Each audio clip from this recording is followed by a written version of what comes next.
এটা কি মাছ রান্না করছি বলুন তো? বাটা মাছ আর পাবদা মাছ।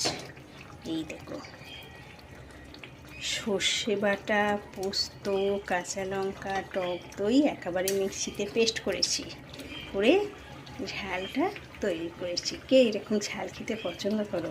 এই দেখো মাছগুলো একে একে ঝালছি, আর মাছের ডিমও আছে এর মধ্যে। দেখো সর্ষে বাটা দিয়ে ডিম মাছের ঝাল করেছি, একটা পাঁচমিশালি সবজি দিয়ে ঝাল করেছি। গরমে আর কত রান্না করব। আর এটা হচ্ছে হিঞ্চে সিদ্ধ করেছি, আর ভাতে আলু ভাতে দিয়েছি, তৈরি করব।